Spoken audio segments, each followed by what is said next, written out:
ලොකු පොඩි අය කන්න ආස කික්ටැට් ඔන්න මං අද ගෙදර හදනවා. අනිවාර්යෙන් මේ වීඩියෝ එක බලන්න.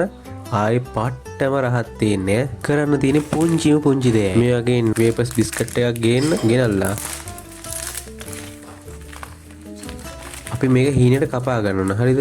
ඒ කියන්නේ දෙකට. පාණ්ඩිතකම නැතුව දෙකට කපා ගන්න. මේ විදියට. අපි හැම බිස්කට් එකම දෙකට කපා ගන්න ඕන. දෙකට කපාගෙන මං ගොඩක් ආස බබල්ස් චොකලට් එක ක්‍රිස්බරි එකකින් ගහන සුපිරිමය. මං පට්ට මාස් චොකලට් එකක් පට්ටම රහත් තියෙනවා.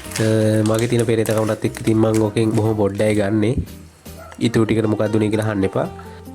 මං චොකලට් ටික දිය කරගන්න ඕන නිසා පුලින් පෑන් එකකට වතුර ටිකක් තියුවා. ඒක උඩින් මේ කප් එකක් තියුවා. හරිද? මගේ තියෙන පණ්ඩිතකමටත් එක්ක බලන්නකෝ දැන් වෙන එක දිය කරගන්න බෑ. ඔයාලා එහෙම වෙන්න එපා. ලොකු මේ කප් එකක් ගන්න. මම මේකට තා පැණි රස පොඩ්ඩක් වැඩි කර ගන්නවා. දිය වැඩි ආගෙන දිනගෙන ඉන්නම් මේවා කන්න එපා. හරිද?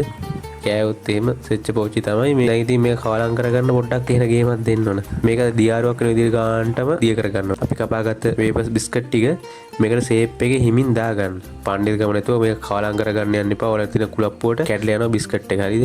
ඒ නිසා හිමින් කරගන්න. මම මේ වීඩියෝ දික් කරන නිසා තමයි මෙච්චර මේ ස්පීඩ් දාලා දෙන්නේ. නැත්තම් මම මේක හිමින්මයි කරගත්තේ. හරිද?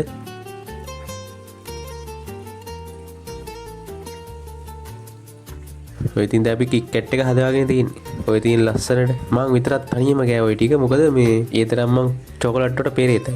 දැක්කම කාන්න හදනවනේ. ඒකකුත් එක්ක මේක පට්ට මං හෙන ආසාවෙන් ගාපු අය ඔච්චර කෑවත් එපා වෙන්නේ. කාලා මත් වෙලා තින්නේ. එහෙනම් අපි ගිහින් එන්න. අපිව follow කරන්න, like කරන්න, comment කරන්න. ඔයාලට සුබ දවසක්. මට බඩගිනි.